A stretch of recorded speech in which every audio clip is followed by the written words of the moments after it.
Assalamualaikum warahmatullahi wabarakatuh. Alhamdulillahirabbil alamin wa bihi nasta'in wa ala umuri dunya waddin.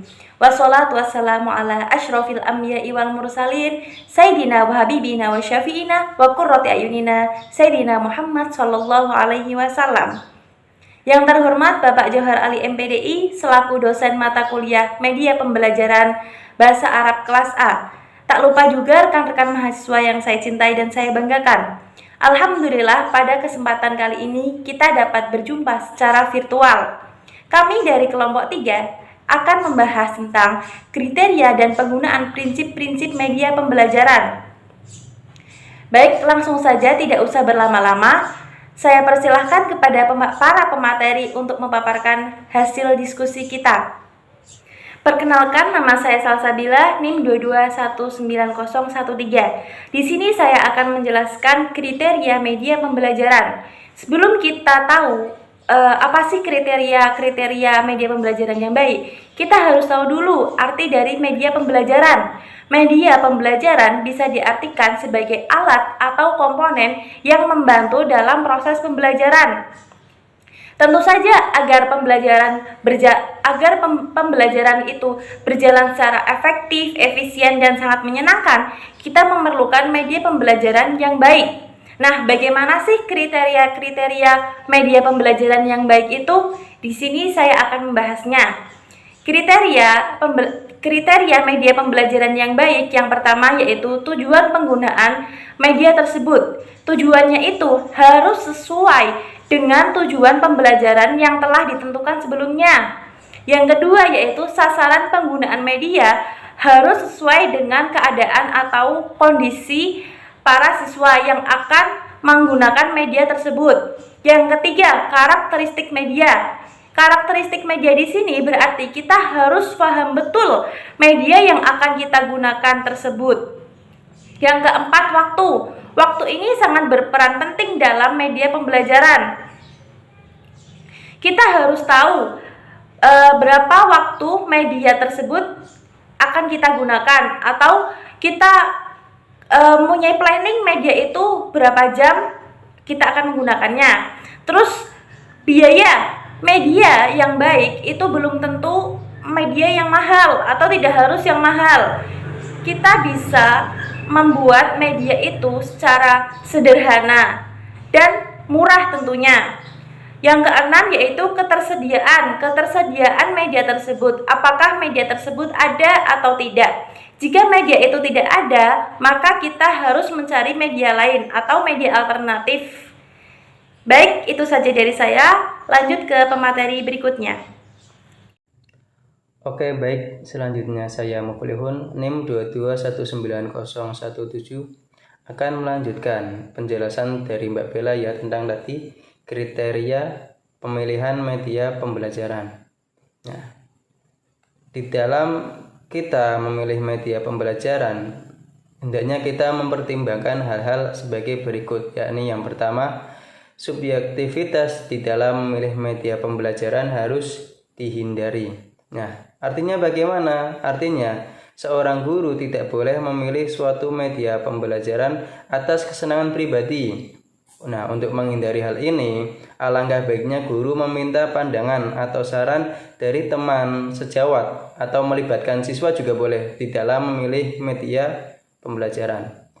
Kemudian, yang kedua, program pengajaran yang akan disampaikan kepada peserta didik harus sesuai dengan kurikulum yang berlaku. Tidak menggunakan kurikulum yang lama. Jadi kurikulum pada saat itu, jika menggunakan kurtilas ya gunakan sesuai kurtilas, jika menggunakan KTSP ya mengikuti KTSP. Nah, kemudian yang ketiga, sasaran program yang dimaksud adalah peserta didik yang mengenai informasi pembelajaran tersebut, bukan orang lain, karena tujuan dari media pembelajaran harusnya tertuju kepada siswa yang diajar. Nah, kemudian selain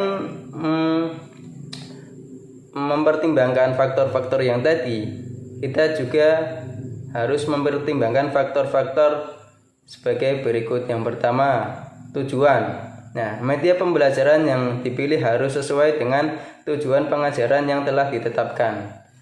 Kemudian yang ketiga, efektivitas.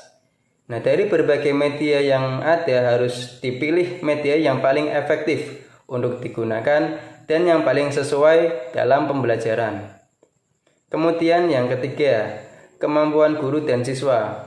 Media yang harus dipilih oleh guru dan digunakan dalam proses belajar mengajar sesuai dengan kemampuan yang ada pada guru dan siswa, sesuai pola belajar siswa serta menarik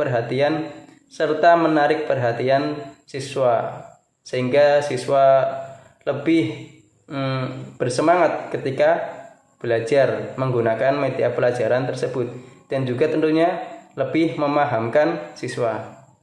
Ya, itu saja dari saya. Terima kasih. Bismillahirrahmanirrahim. Assalamualaikum warahmatullahi wabarakatuh. Nama saya Nopi Weldanti, NIM 2219107. Seperti yang kita ketahui, media pembelajaran merupakan faktor terpenting dalam peningkatan kualitas pembelajaran. Hal itu disebabkan adanya perkembangan teknologi dalam bidang pendidikan yang menuntun efisiensi dan efektivitas dalam pembelajaran. Proses pembelajaran hendaknya berlangsung secara interaktif, inspiratif, menyenangkan, menantang, memotivasi peserta didik untuk berpartisipasi aktif, serta memberikan ruang yang cukup bagi prakarsa kreativitas dan kemandirian sesuai dengan bakat dan minat peserta didik. Oleh karena itu, dalam penggunaan media terdapat beberapa prinsip. Prinsip-prinsip penggunaan media pembelajaran yang pertama yaitu adanya kejelasan maksud dan tujuan pemilihan media. Tujuan pemilihan media harus dihubungkan dengan tujuan dari penggunaan media. Terdapat bermacam-macam tujuannya, seperti sekedar pengisi waktu, untuk hiburan, untuk informasi umum, atau untuk pembelajaran. Yang kedua, adanya familiaritas media. Sebagai teknologi pendidikan, harus mengenal betul sifat dan karakteristik dari masing-masing media tersebut, agar media yang dipilih tepat sesuai dengan yang dibutuhkan dalam kegiatan pembelajaran. Yang ketiga, ada sejumlah media pembelajaran yang dapat dipilih atau diperbandingkan. Yang keempat, ada sejumlah kriteria atau norma yang dipakai dalam proses pemilihan.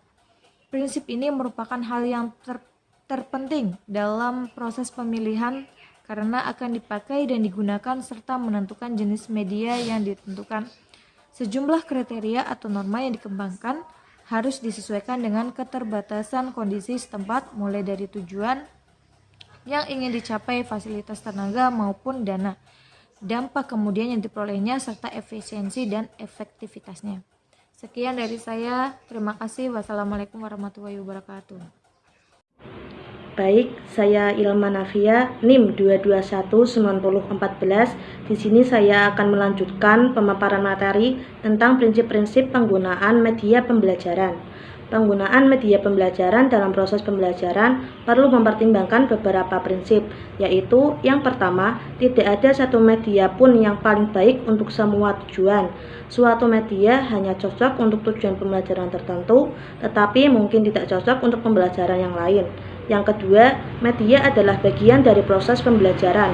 Hal ini berarti bahwa media bukan hanya sekedar alat bantu mengajar guru saja, tetapi merupakan bagian yang tidak terpisahkan dari proses pembelajaran.